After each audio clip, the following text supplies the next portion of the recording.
Hey everybody, welcome back to the Monday Night Wars. This is week 109 in the war. This is the WWF side. I'll do the review in under 10 minutes as always. You can recap and archive these reviews for whenever you want to go back and watch the wars. This is another look at Nitro versus Raw. The ratings for Raw remained big this week in comparison to earlier months in 1997. They scored a 3.0. The only problem is their opponents Nitro scored a 4.3 on the same night. That'll make WCW win for the 71st week in a row. Nitro won by 1.3 points in the ratings. 4.3 to, again, 3.0. Now, after this week's loss for Raw, the total scoreboard in 109 weeks is WWF has 17 wins. They have 90 losses and 2 draws. So, again, 17 wins, 90 losses, 2 draws through 109 weeks of them going back to head-to-head. This show went live on Monday night on the USA Network, December the 8th, 1997. It took place from the Portland Civic Center in Portland, Maine.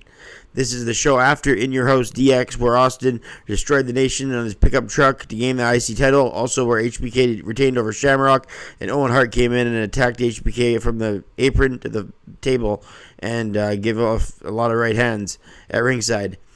So that was last night at In Your House DX. We opened up the show with still footage from last night when Austin won the title from The Rock, the IC title.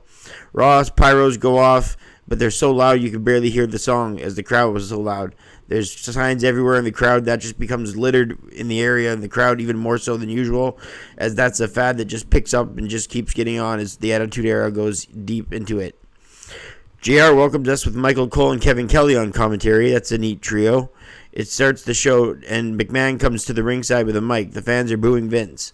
Not as much as they boo him later in 98, but they're still booing him nonetheless. After Montreal, of course. McMahon says there's no denying the popularity of Steve Austin. The fans cheer. Vince talks about how Austin broke the rules, attacking everyone, including yours truly. The crowd pops. Vince says last night he went too far by driving his pickup truck, using it as a weapon. Fans chant for Austin as Vince angrily says, "Can I have your attention?" McMahon says tonight he demands that Austin defend the IC title against Rocky Maivia, The Rock. Austin's music hits, and he comes to the ring and throws the IC title in the ring from the rampway. Or Stone Cold says, "You can't order me around. I do what I want when I want." McMahon, for the first time on a live mic, says he's the proud owner of the WWF. Austin says, "I don't give a damn." McMahon says, "You might just have to face the consequences." Austin says he's got his own consequences. McMahon says he wants Austin to change his language, and each time he does that, he comes back with "Jesus Christ, son," or "What the hell?" So he keeps speaking in cursing words while McMahon asks him not to. This is the preview of 1998, what it would become, the whole Austin McMahon thing. The segment, while not spectacular, it was a great preview of what was to come. So a good opening segment that previewed the next couple years for the company. The Godwins, with Billy Gunn and Road Dogg, took on LOD. A ton of carnage after a solid few minutes of tag wrestling. Animal receives medical attention outside the ring. Road Warrior Animal on the outside as Kane comes out and hits a pile driver on Hawk. Then a chokeslam, and then a second tombstone. This time it got it done with the third offensive move. In the end, the Godwins and the LOD went to a no contest after Kane came out and destroyed both teams. After the match, the Outlaws tried to end Hawk's career. Road Warrior Animal comes back in with a chair, chasing the dog and gun away as he hid behind the special Spanish announcers. Outlaws wearing South Park gear for the first time, I believe, on Raw. I gave the match no rating because of Kane's interference. Road Dogg gets on the mic and says there's no competition in the tag team division, so Mr. Ass's Billy Gunn is going to go against somebody one-on-one right now. And out comes Dude Love. Road Dogg went to commentary. Dude Love with a beatdown to Gunn and then signaled for the sweet shin music. But then Gunn countered it with a big leg sweep and then a leg drop, the famouser, as we all know it. Gunn then danced, crossing his legs to mock Dude Love, shaking his legs like Dude Love does. And then Dude Love with a double arm DDT out of nowhere. And at 3:40, Dude Love wins after a DDT. The Road Dogg smashed Dude Love with his fists after the match ended. I gave it 3/4 of a star. Dude Love covered by the tag titles as that laid him out. Did the smash for the title from the Road Dogg that laid him out straight on the ring. And coming off the top rope was Gunn, who did a guillotine leg drop on top of the titles, on top of Dude Love. Next up, we have The Rock. I give that 3/4 of a star. Next up, we have The Rock backstage cutting a promo where he seems about 50% more confident than he does in any other promo. I don't know what it was this week, but The Rock just straight confidence on that mic. Cornette talked to the first light heavyweight champion, that's Brian Christopher. Then King came out, and this guy in a suit called El Unico came out. El Unico took off the mask with his dad Lawler as both guys beat the hell out of Taka. It was Brian Christopher dressed up in a luchador outfit. So that was that, as Taka is the first light heavyweight champion after winning the tournament at In Your House DX the night before, but then he just gets beat on the night after by Christopher and his dad, Jerry King Lawler. Flash Funk took on Kurgan with the Jackal. Kurgan's the interrogator of the Truth Commission. Kurgan got a claw on Flash Funk, and he wouldn't let it go. Funk wins at 2:36 after Kurgan wouldn't let the hold go, even after a couple of minutes.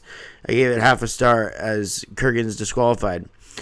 JR and King are in the booth for hour number 2. DX comes out. Triple H bashed on Sergeant Slaughter after winning it in Your House DX. Triple H did the same thing about Shamrock, or HBK did the same thing about Shamrock right after.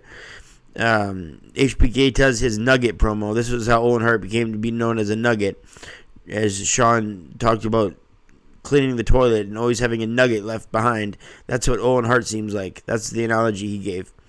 DX will play strip poker at ringside until Owen shows. That was the rule. Los Periquas versus DOA. Miguel Perez and Estrada get the victory after a decent match. Los Periquas in the end won at 4:45, getting the best of the DOA. I gave it 3/4 of a star. The strip poker DX game is still going on at ringside. Triple H and HBK took on the Headbangers, who came to the ringside for a match. All of a sudden, Owen Hart has returned again. He ran from the crowd and interrupted the poker game, jumping HBK for the second time in 24 hours, as the fans were happy about that, thus ending the strip poker game. Next up, we have Jeff Jarrett versus Vader. Jarrett won the night before, and he'd win the night next, as he goes 2-0. As Goldust came out and flashed Vader. Vader ran out of the ring, so Double J wins by countout at 40 seconds. Again, making Double J 2-0 after his return to the World Wrestling Federation. I gave that match no rating. Salvatore Sincere took on Marvelous Mark Mero. Mero said he beat Butterball, obviously meaning Butterbean, last night, claiming he was the best wrestler/boxer. Mero said, "I'm going to bring out a person who hasn't won the IC title, and it's Sable. And it's Sable in an Idaho potato bag." Salvatore Sincere, he calls him a Tom Brady, he calls him a jobber. Mero makes fun of his gimmick, all on the microphone. Mero asks for himself to be disrobed, but instead Sable disrobed, as the fans pop, as she wasn't leaving much to the imagination. Pretty much just a little black outfit, if you can call that an outfit. Sincere wins by countout at 46 seconds after Mero walks Sable to the back. No rating for that match. After match, they had found out that they're wondering if Austin's going to defend the IC title against The Rock. Austin comes out not in his ring gear, which makes McMahon at ringside peeved. McMahon comes into the ring and says Austin will forfeit the title because he's got bigger fish to fry. That's what Austin says. JR says, "Do you hear that, Shawn Michaels?" McMahon tells Rock to take the title. "You're the new IC champ." This didn't make the IC title look important. However, it was true. Austin at this point was indeed above where the IC title fit at the time. Austin shook Rock's hand and stunned him, saying, "DTA, you stupid SOB." Then went to McMahon and said, "Your TV ratings, tune in next week on the same Stone Cold place, the same Stone Cold channel."